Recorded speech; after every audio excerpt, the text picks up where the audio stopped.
La famille, les amis, bonjour, j'espère que vous allez bien. On se retrouve aujourd'hui pour une nouvelle vidéo. Nouvelle vidéo qui n'est pas une vidéo joyeuse pour une fois. Et je pense que c'est la première fois dans ma chaîne, dans toute l'histoire de ma chaîne, dans toute l'histoire de mon YouTube, dans toute l'histoire de mes réseaux sociaux, que je suis si désolé et si triste de vous faire un post ou une vidéo. C'est pour ça, c'est pas du tout le même ton que d'habitude. Aujourd'hui, je vais vous raconter une histoire qui m'a marqué, je pense, dans ma vie d'homme, si on peut appeler ce que je suis un homme, parce que quand on va vous parler des gens de cette vidéo, vous allez vite voir que ça, c'est des vrais hommes, comme on dit. Mais dans ma vie d'homme, il y a des personnes qui ont été de passage comme ça, qui m'ont marqué, tu vois. Et l'histoire là que je vais vous raconter, qui s'est tragiquement terminée il y a quelques jours maintenant, c'est une histoire qui m'a marqué. Donc cette vidéo, ça va être une vidéo storytelling. Ça va être une vidéo qui va avoir pour but de vous raconter quelque chose que j'ai vécu, qui m'a marqué. Je le répète, je sais pour la 10e fois. J'ai été malade après cette histoire, donc je sais pas pour me plaindre, hein, parce que là vous allez voir que les plaintes, frérot, n'ont pas de place dans cette vidéo. Mais j'ai eu une grosse grippe, rien de grave, qui s'est transformée en pneumonie, parce que c'est parti un peu sur les poumons. Donc si des fois je suis un peu à bout de souffle dans la vidéo, c'est soit que je suis triste, parce qu'il y a des passages qui sont pas très agréables, soit que, voilà, tu sais, quand t'as une pneumonie, t'as les poumons un peu... voilà, t'as le souffle un peu court. Bref, alors premièrement, je vais vous demander de poser votre like sur cette vidéo. C'est très important pour la personne qui va être le sujet de cette vidéo. Et deuxièmement, je vous demanderai de mettre un commentaire gentil seulement sur cette vidéo, parce que je pense que la famille de la personne dont on va vous parler ici va regarder les commentaires. Donc si vous pouvez leur mettre des messages gentils dans les commentaires.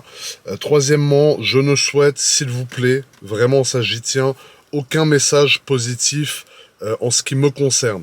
Sachez que tout ce que je vais vous raconter dans cette vidéo, je l'ai fait. Je l'ai pas fait pour recevoir les remerciements, ni les encouragements, ni les félicitations des personnes. Je l'ai fait pour faire plaisir à une personne et à sa famille. Et dans cette vidéo, par respect pour la famille, j'aimerais qu'on ne parle que d'eux et qu'on ne me dise pas à moi, ouah, bravo pour ce que t'as fait, machin, parce que moi, je n'ai rien fait. On va rentrer dans le vif du sujet, je pense, parce que j'ai hâte de vous raconter cette histoire. Et pour moi, cette histoire mérite d'être connue, mérite la personne dont je vais vous parler dans cette vidéo, qui nous regarde maintenant de là-haut et qui regardera peut-être cette vidéo même de là-haut, mérite à être connue, même malheureusement post-mortem, parce que c'était un bonhomme et c'était un exemple. Je tiens aussi à saluer la famille de cette personne qui regarde cette vidéo et à leur manifester bien évidemment mon respect et mes condoléances les plus sincères.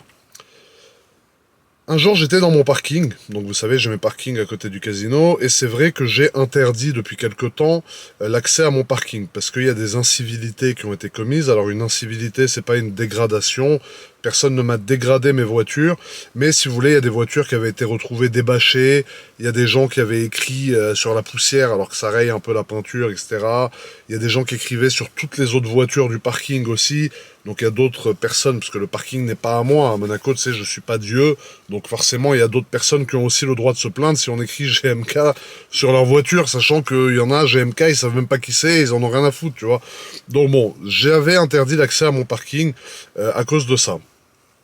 Un jour, j'arrive dans mon parking avec une famille et un jeune homme, voilà, à qui je faisais découvrir en fait la collection de voitures. C'est-à-dire ce que je fais des fois, alors je le fais uniquement pour les enfants ou pour les personnes qui ont une vie compliquée. Ça peut être une maladie, ça peut être des gens qui ont perdu espoir à la vie.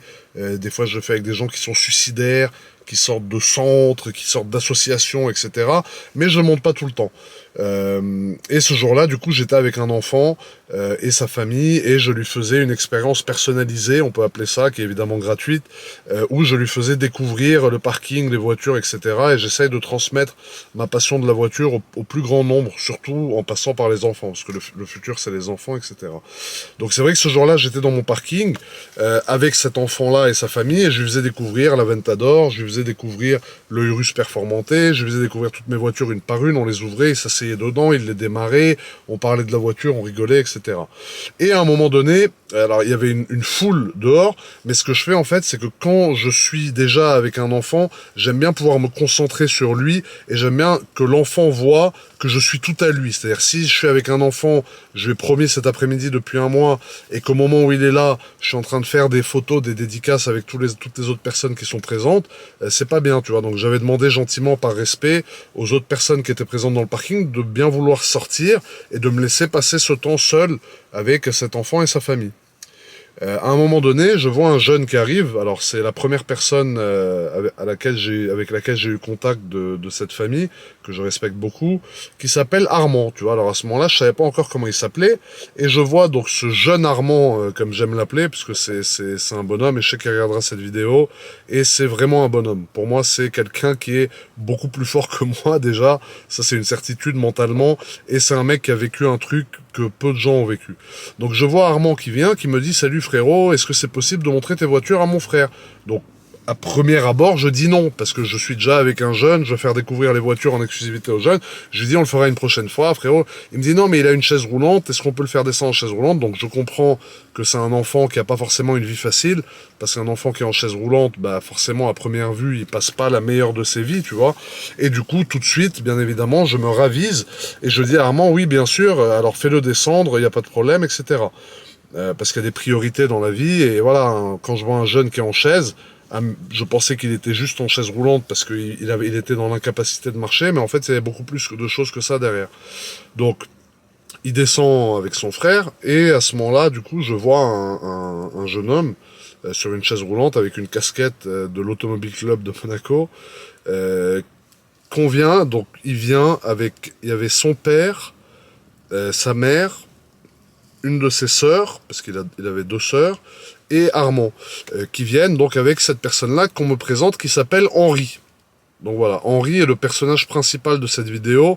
Henri est la personne qui m'a marqué dans ma vie avec sa famille, de par plusieurs choses, vous allez comprendre.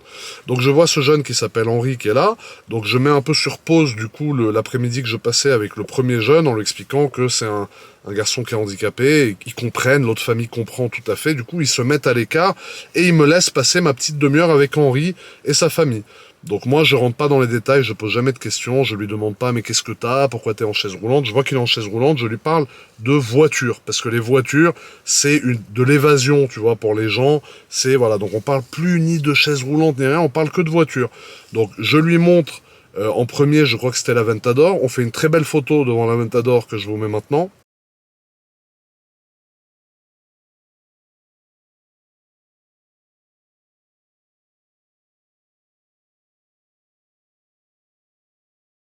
Donc voilà, ça, vous voyez, c'est avec sa famille, avec son frère, avec sa mère, etc. Ensuite, on fait une photo devant le Urus Performanté, machin, on fait une photo devant toutes les voitures, je démarre le Urus, on démarre les voitures, son frère Armand qui filme un peu tout, etc. Et ensuite, au bout d'une demi-heure que je vais montrer toutes les voitures, je me dis, bon, bah écoute, voilà, frérot, machin, c'était un plaisir de te rencontrer, on s'est fait des photos souvenirs, etc. Je te souhaite un bon rétablissement, je sais pas ce que t'as, mais je te souhaite un bon rétablissement, rentrez bien à Toulon, parce que c'est des gens de Toulon, etc. Hein.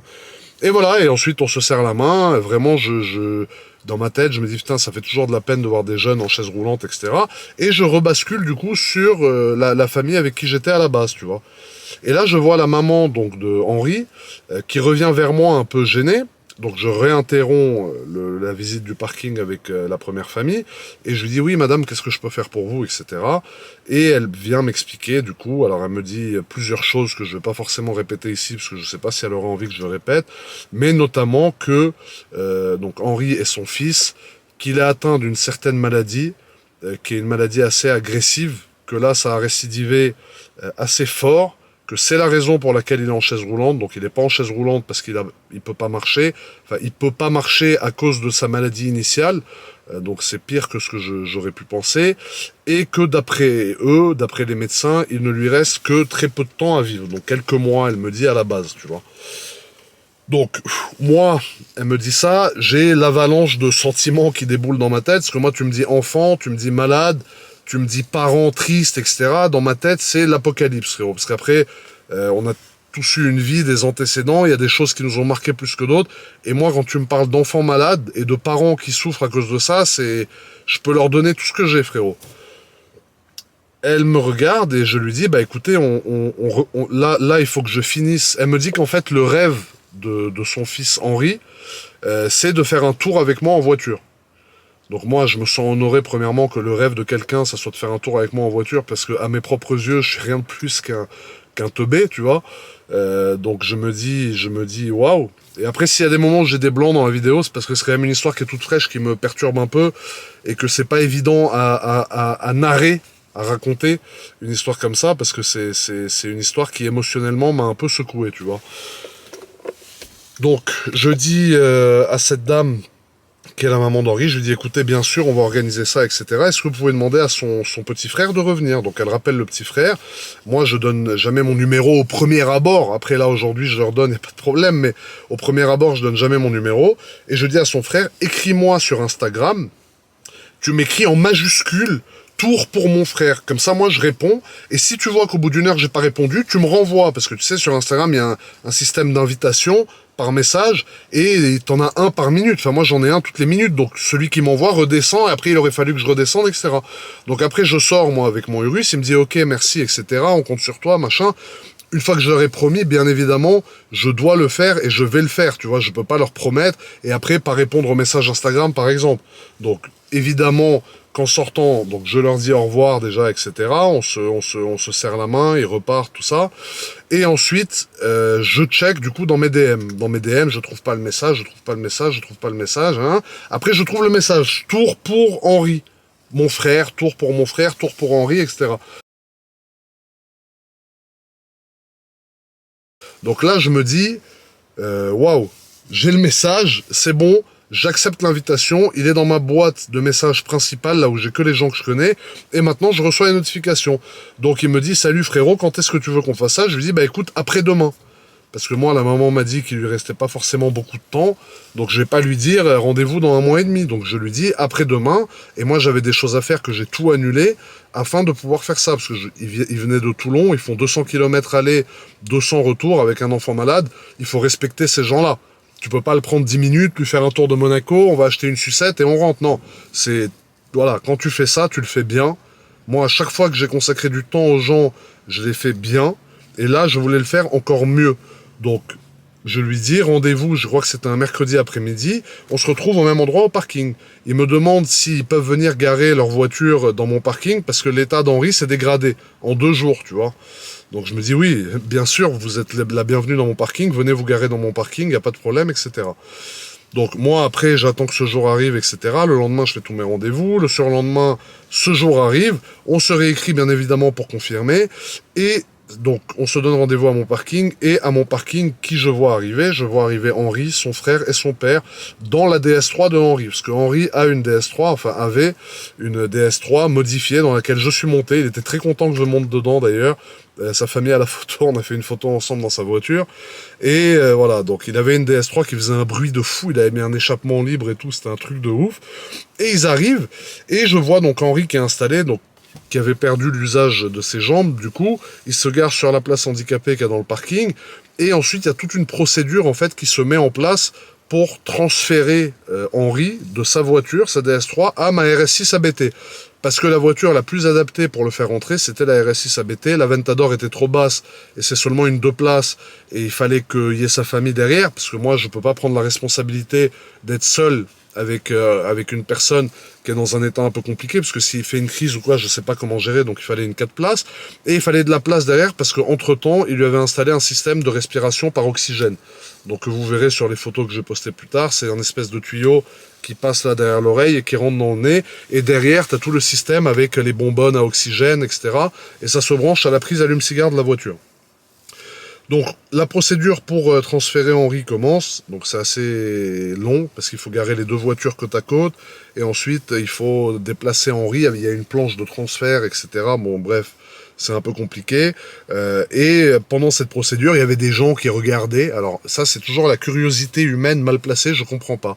Les gens étaient là et ils regardaient comment est-ce qu'on le chargeait dans la voiture. Parce que moi, du coup, j'ai aidé le papa et le frère, parce que forcément, Henri il était balèze, tu vois. C'était quelqu'un qui était quand même assez costaud. Et il fallait quand même qu'on le porte, tu vois, parce que il faut le transférer, la voiture elle est basse et tout. Et c'est là que je vois la force de la famille, tu vois. Je vois le père, il avait acheté une ceinture, tu sais, les ceintures de muscu là que tu mets autour de la taille. Et tu vois qu'en fait, ce père, il consacrait sa vie à son fils. Ça veut dire que tu le sens. Et le frère, pareil, et toute la famille d'ailleurs, mais moi je parle que de ceux que j'ai vus. En fait, toute la famille tournait autour d'Henri. Et c'est ça qui est beau et qui me rend si triste, en fait, c'est que quand il y a une personne qui a atteint comme ça d'une maladie, t'as toute sa famille qui le porte, tu vois, pour le faciliter le plus possible. Et là, on voyait le père, il y donnait. Il avait plus de force que moi sur le moment. Il le portait, il le déplaçait, il le mettait, etc. dans la voiture. Et là, il y a des gens qui regardaient. Donc moi, je les ai envoyés chier. Pourtant, j'envoie jamais chier personne. Mais là, j'étais là en mode, non, tu vois, non, là, tu peux pas rester là comme ça à regarder. Tu vois un accident sur l'autoroute, tu regardes. Ok, c'est tout le monde l'a fait, même moi. Mais tu vois qu'on charge un jeune qui est, tu le vois déjà il est en chaise roulante, les bouteilles d'oxygène, les trucs. Tu vois, laisse, par respect, par dignité pour les gens, laisse les faire, tu vois. Donc j'envoie chier tous les gens qui étaient là. Mais j'ai même pas cherché à comprendre. Après, je les ai pas insultés. Je suis quelqu'un de civilisé, mais c'est oui, s'il vous plaît, monsieur, madame, vous voyez pas qu'on est en train de faire quelque chose d'un peu sensible. Peut-être, ça serait judicieux que vous partiez, tu vois. Donc les gens partaient. Et ensuite, on arrive enfin à charger Henri dans la voiture. Donc, on charge Henri dans la voiture, etc. Je lui attache la ceinture, on est dans la RS6 ABT, et là, je découvre un jeune. Alors, de là où je l'ai vu, il est arrivé, il était fatigué, il était comme ça, il parlait pas beaucoup, etc. Je redécouvre le jeune Henri, frérot, comme j'aime l'appeler, paix à son âme. Mais moi, j'aime l'appeler le jeune Henri, parce que c'était quelqu'un qui était vraiment... je sais pas comment, frère, j'ai vu qu'en fait, il passait vraiment le moment qu'il avait envie de passer, tu vois. Et c'est dans ces moments-là où moi je me sens utile. C'est dans les moments où je vois qu'un jeune qui a pas perdu espoir en la vie, parce qu'il n'avait pas perdu espoir du tout, il se battait, c'était un battant, lui et toute sa famille. Ben, quand il m'a vu, tu vois, il était content, il y avait la RS6, il y avait moi, et tu sens qu'il vivait un moment qu'il avait vraiment envie de vivre. Et c'est une des fois où je l'ai le plus ressenti, tu vois. Et on part avec la voiture, on fait un tour dans Monaco, donc on lui baisse la fenêtre, moi je baisse la fenêtre, on rigole, machin, on passe place du casino, il voit les jeunes qui me demandent des photos, je fais des photos avec les jeunes pendant que lui il est à côté, donc il passe un super moment.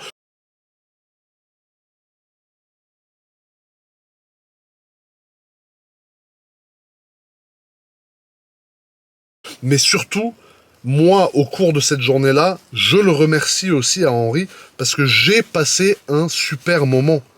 J'ai passé un super moment parce que il m'a fait me sentir utile. Dans ma vie, je me sens souvent inutile et il m'a fait me sentir utile de donner de la joie à une personne qui était dans l'état dans lequel il était.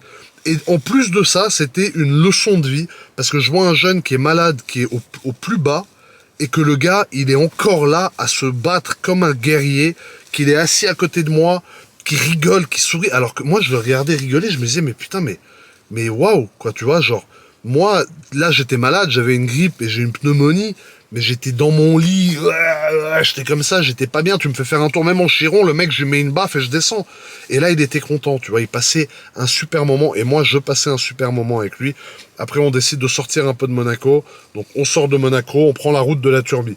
C'est un schéma que j'aime bien faire, parce que pour les jeunes comme Henri qui suivaient mes vidéos, bah du coup, la route de la Turbie, ça lui parle, tu vois, parce que dans toutes mes vidéos, on la voit, et le fait de le faire dans ma RS6 ABT, une route qui est assez connue maintenant, parce que je fais mes vidéos là-bas, bah c'est comme un peu, tu vois, passer du virtuel au réel, tu vois, donc moi, c'est ce schéma-là qui m'intéresse quand je fais des tours, des baptêmes, entre guillemets, aux gens, tu vois. Donc il y avait sa famille derrière, il y avait son père et son frère, qui méritaient eux aussi, tout autant qu'Henri, de passer un bon moment, parce que leur quotidien n'était pas facile, et voilà, bon, aujourd'hui, je sais pas comment il est, parce que c'est aussi compliqué, je pense, mais en tout cas, à l'époque, leur quotidien n'était pas facile, et on passait tous un bon moment. Et une.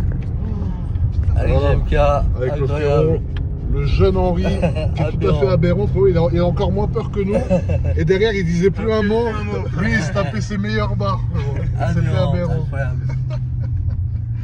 Et c'est ça que j'aime avec les voitures, c'est que les voitures, ça nous unit tous, ça relie tout le monde. C'est comme le foot, il n'y a pas de classe sociale, il n'y a pas de catégorie. Dans les gens qui me suivent, dans les gens qui aiment les voitures, il y a des policiers, il y a des magistrats, il y a des procureurs, il y a des gens qui purgent des peines de 20 ans d'emprisonnement, il y a des gens qui sortent de 20 ans de prison, il y a des gens hyper violents dans la vie, il y a des gens hyper pacifistes, il y a des chrétiens, il y a des musulmans, il y a des gens en bonne santé, il y a des gens qui n'ont pas la santé, il y a des juifs, il y a des athées, il y a des bouddhistes, il y a de tout. Les voitures, ça regroupe tout le monde. Et là, on passait un moment, comme on dit, de cohésion. Il n'y avait plus ni maladie. Alors, ouais, c'est beau à dire, comme ça, c'est romancé, mais il ne pensait plus, Henri, qui était assis là, il pensait plus à sa maladie, ça se voyait, et il faisait que me dire merci. Et moi, à chaque fois qu'il me disait merci, ça me trouait le cœur, frérot. Mais je lui disais, je me rappelle, je lui dis cette phrase, je lui dis, arrête de me dire merci, c'est à moi de te remercier. Parce que c'était une telle leçon pour moi de voir ce jeune comme ça, tenir debout et pas vouloir lâcher. Et dans son discours, il disait que ça va aller mieux, alors qu'il venait de perdre un poumon. Tu vois, il venait de perdre un poumon. La maladie lui avait pris un poumon. Il avait plus qu'un poumon qui fonctionne. Il était en chaise roulante. Ça faisait depuis le mois de décembre. Avant, il n'était pas en chaise roulante. Donc, à son âge, perdre ta mobilité, perdre un poumon et sentir que petit à petit, comme ça, tu pars et remercier encore les gens de leur faire un tour en voiture, alors qu'il aurait pu me dire, frère, merci, mais c'est normal, tu vois. Ben non, il me remerciait, et c'était un jeune qui était extrêmement bon. D'ailleurs, comme son père, et comme son frère, et comme sa mère, et comme ses sœurs, je connais pas ses sœurs, mais en tout cas, j'ai rencontré surtout la mère, le père et le frère, et c'est des gens gentils, adorables, et Henri, c'était la même patte qu'eux. C'était un mec adorable aussi, autant que tout le reste de sa famille, tu vois. Et on fait un tour, et à un moment, bon, je me dis, vas-y, on va accélérer un peu, tu vois, Henri. Et Henri, il était chaud, frérot. Et sa famille, ils étaient beaucoup moins chauds que lui, parce que le papa derrière, frérot, il était pas serein. Je te mets quelques extraits, là. Merci. Le jeune Henri, est-ce que t'es prêt, frérot? Ah ouais, allez, on est prêt. Alors, attends, on met RS2. On est en jeune mode sport. Il y a une Incroyable. petite voiture de coiffeur derrière, mais c'est pas grave. Pied sur le frein. Allez. Là. Oh. Ça arrache. Elle arrache. Wow. Regarde, là, on a le petit enchaînement. Là, derrière, il parle plus trop. Ne vous inquiétez pas. Voilà, frérot. Incroyable. Aberrante vidéo. Aberrant. Voilà, frangin. Incroyable. Alors tu vois, le papa derrière, il était moins serein. T'avais Armand qui est derrière, qui était un peu moins serein aussi. Mais Henri, il passait son meilleur moment, frérot. J'aurais pu rouler à 310 et me bouffer le mur. Il s'en serait foutu. Il s'en foutait. Il passait un putain de moment. Il rigolait à pleine joue. Je sais pas comment on dit. Et moi aussi, j'étais excité, tu vois, parce que moi, je me laissais aller. Et je voulais lui montrer que j'étais dans mon état normal avec lui. Et que je passais un putain de moment aussi. Un moment, on fait un launch control. Il y a la voiture qui nous klaxonne derrière. Il est là, ouais, tu vois, tu sentais qu'il vivait un truc qui était, je sais pas moi, quelque chose qu'il avait envie de vivre, tu vois. Tu sentais qu'il réalisait un peu son rêve, entre guillemets, et que là, c'était son moment. C'est vraiment, mon téléphone, il sonnait, je répondais pas, j'étais là, j'étais que pour lui, j'étais disponible que pour lui, à 100%, et je comptais pas le temps. Il y a des fois, au bout de 2 heures, 3 heures, tu te dis, bon, ok, c'est cool, mais bon, là, j'ai quand même des rendez-vous. Là, j'ai dit, j'en ai rien à faire. Rendez-vous, machin, à part si ma mère, je touche du bois, et on a dans cette voiture, à part si ma mère a un problème, je n'arrête pas, tu vois, jusqu'à ce que eux me disent, bon, qu'est-ce qu'on fait, on rentre, machin. Donc on va au virage où il y a Raoul qui fait du drift d'habitude, ce fameux virage que vous connaissez. Moi, je descends de la voiture et je lui dis, voilà, tu vois, là, c'est là où il y a Raoul qui passe, qui fait les drifts, et il regardait tout, il analysait tout. Tu sens qu'il voulait s'imprégner, tu vois, de l'atmosphère, de l'ambiance qui était là. Il regardait tout, machin. Là, d'un coup, on fait une petite vidéo, lui et moi, une vidéo souvenir, tu vois, pour lui, pour moi, etc. Et même que je partage avec vous. La famille, aujourd'hui, je suis avec le frangin Henri. Je l'envoie en enfer et je m'envoie en enfer avec lui en RS6 ABT. Tu valides la ABT ou pas? Il valide la ABT, on va lui faire un launch control aberrant maintenant et il va voir ce que ça donne, il va kiffer le frérot.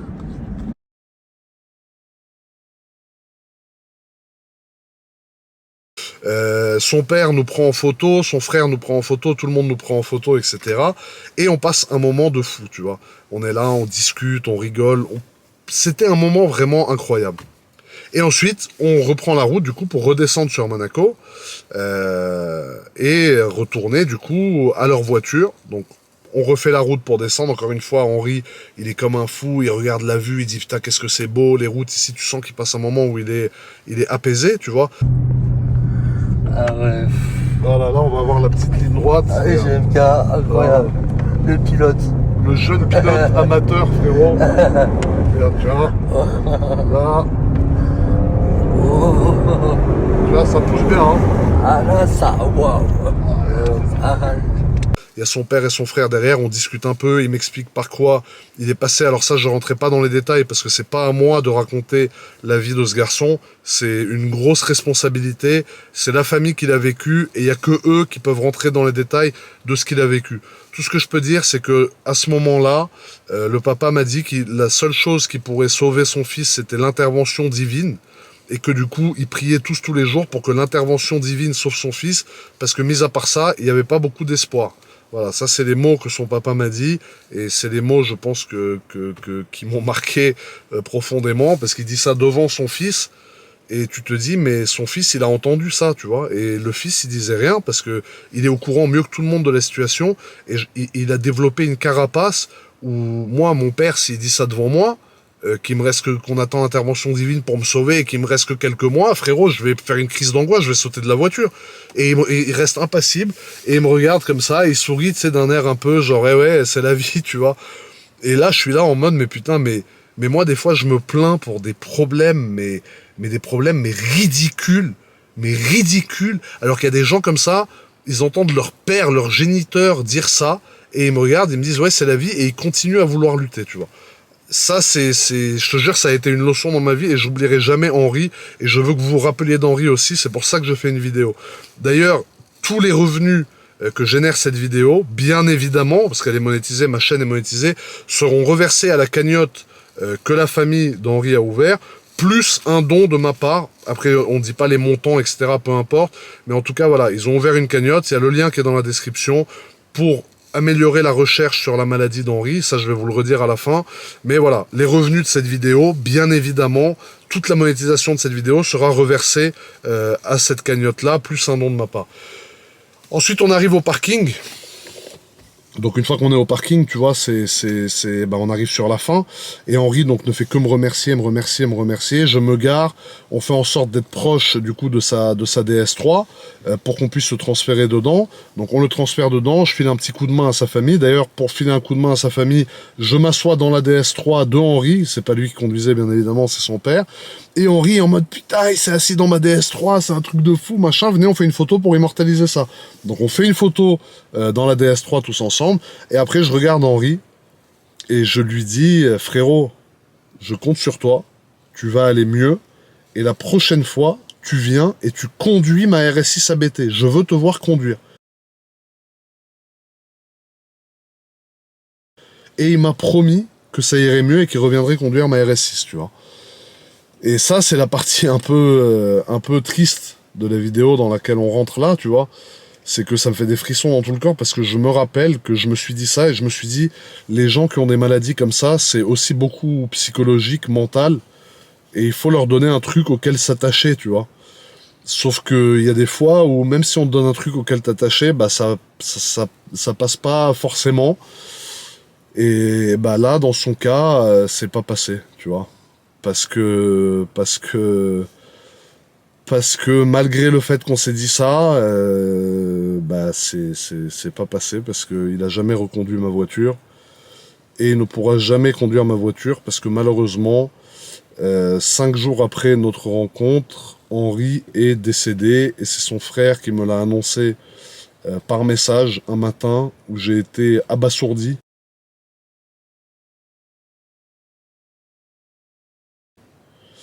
J'ai pris un coup de poing en pleine face, mais quand je te dis un coup de poing, c'est que j'ai eu l'impression qu'on m'annonçait le décès d'un proche, parce que les moments, quand tu passes des moments comme ça avec quelqu'un qui est un peu malade, enfin très malade en l'occurrence, et surtout qui est très attaché à moi, parce qu'il était attaché à moi, parce qu'il me suivait depuis super longtemps, etc. Il y a tout de suite un lien plus fort qu'avec un simple inconnu qui se crée, parce qu'il est venu pour me voir moi, et il m'a donné beaucoup d'émotions. Il m'a transféré beaucoup d'émotions, tu vois, ce jeune Henri, comme j'aime l'appeler. Et toutes ces émotions qu'il m'a transférées, ça a créé un lien entre nous, tu vois. On a passé un moment ensemble, toute une après-midi, on a fait les cons, machin. Moi, je me donnais à fond, je faisais des blagues pour essayer de le faire rigoler, même des blagues de cul, des fois, des ci, des ça, tu vois, pour qu'on rigole et tout. Et je me suis attaché à lui. Et c'est pour ça que c'est une activité dure de faire ça avec des gens qui sont malades. Parce qu'en fait, tu t'attaches à eux, et puis après, bah, quand il se passe ce qui s'est passé là avec Henri, bah, tu prends un coup. Et ce jour-là, j'ai pris un putain de coup. D'ailleurs, c'est le jour même que j'ai chopé ma grippe aussi. Je pense que ça m'a tellement affaibli que du coup, je trouvais quelque chose, ça s'est déclaré. Bon, après, c'est qu'une grippe, hein, grâce à Dieu. Mais voilà, il m'a annoncé le décès d'Henri, paix à son âme. Et moi, j'ai pris un coup, parce que je me suis dit, malgré le fait que je vais donner un truc auquel s'attacher, tu vois, qu'il allait revenir conduire ma voiture, bah, il n'a pas réussi à tenir. Et c'est tout à son honneur, parce qu'il était déjà à un stade où il était très fatigué, où même moi je me demandais comment il faisait à tenir.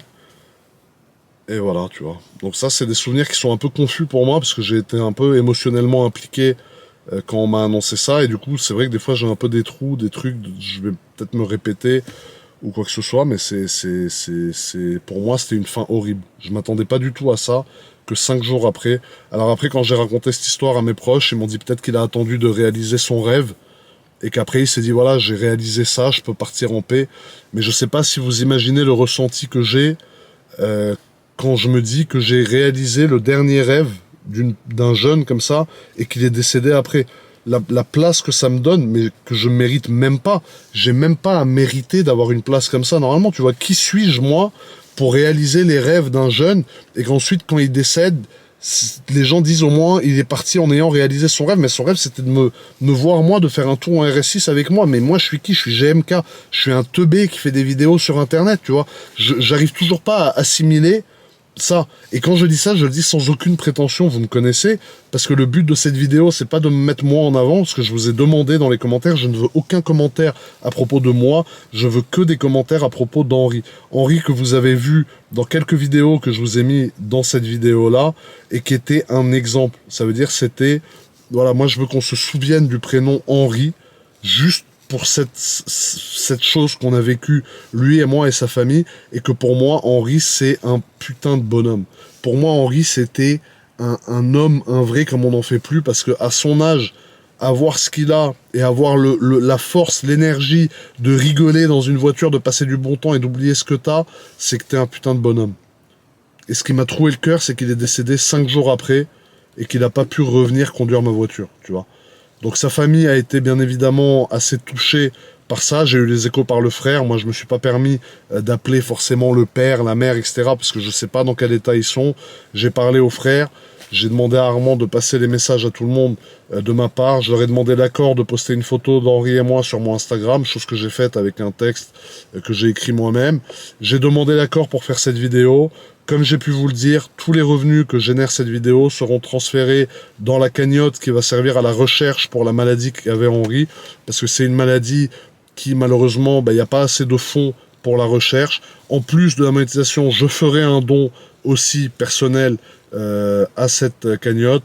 Je vous ai mis le lien de la cagnotte dans la description. Si vous vous sentez de faire un don, vous pouvez le faire. Sachez qu'en tout cas, la famille d'Henri, c'est des gens plus droit qu'eux, d'après moi, ça n'existe pas. C'est des gens qui ont la foi, c'est des gens qui viennent de vivre quelque chose qui est horrible, parce que pour des parents, perdre un enfant, d'autant plus après 4 ans de lutte, de maladie, il y a eu des rémissions, ça allait mieux, il y a eu des rechutes, il y a eu des trucs, c'est une maladie horrible.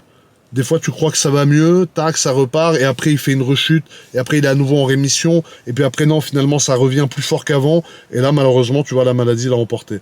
Donc, le but de cette vidéo, pour moi, c'était de vous raconter l'histoire d'Henri, qui, pour moi, Henri est un bonhomme et presque un héros, parce qu'un mec comme ça, voilà. Les jeunes qui ont des maladies graves développent une faculté de force mentale, où des mecs comme moi, on n'a même pas 5% de cette force mentale-là, tu vois. Et rien que pour ça, rien que pour honorer sa mémoire, en tout cas sur ma chaîne, c'est quelqu'un qui me suivait, qui regardait mes vidéos, je voulais qu'il y ait une vidéo à propos d'Henri sur ma chaîne. J'espère que lui, de tout là-haut, il la voit, et j'espère qu'il est fier de voir que voilà, on parle de lui, parce qu'il mérite qu'on parle de lui, sa famille mérite qu'on parle d'eux, parce que c'est des gens plus que respectables, c'est des gens pour qui j'ai un respect énorme, Et voilà, la cagnotte, etc. Je vous ai tout dit. À la fin, je me suis un peu répété parce que les sujets émotionnels, comme ça, j'ai un peu du mal à gérer mes émotions. Donc des fois, je répète, j'oublie, je raconte le même truc, etc. Donc voilà, excusez-moi si à la fin de cette vidéo, j'étais un peu plus confus que ce que je suis d'habitude. En tout cas, j'ai une grosse pensée à tous les proches d'Henri, je leur présente mes condoléances en vidéo, toute la famille d'Henri, tous les proches d'Henri, tous les potes d'Henri à l'école. Je sais qu'à leur école, le proviseur a annoncé à tout le monde que cette tragique chose était arrivée. Donc voilà, tout mon soutien pour la cagnotte, il faut les aider, il faut aider la recherche, etc. C'est aussi le but de cette vidéo, c'était de mettre en avant Henri et de mettre en avant aussi cette cagnotte-là pour sa famille. Donc voilà, la famille, merci beaucoup. S'il vous plaît, dans les commentaires, que des messages pour Henri, pour sa famille. Moi, ce que j'ai fait, c'est normal, c'est mon rôle. Vous me suivez, vous me donnez de la force. Quand il y a des frangins qui sont pas bien, qui sont un peu malades, etc., c'est mon rôle de leur donner un peu de lumière. Donc moi, ce que j'ai fait, c'est tout à fait normal et je ne veux aucun message là-dessus, s'il vous plaît. Le but de cette vidéo, c'est pas de récolter des compliments pour moi. Si je mets cette action sous la lumière, c'est pour mettre en avant Henri, sa famille et leur cagnotte. Merci la famille, prenez soin de vous et à très vite pour une nouvelle vidéo. Et surtout, prenez soin de vous, de vos proches, parce que voilà, un malheur, ça arrive très vite et personne n'est intouchable, argent, pas argent, etc. Ça ne change rien. Ciao la famille, à bientôt.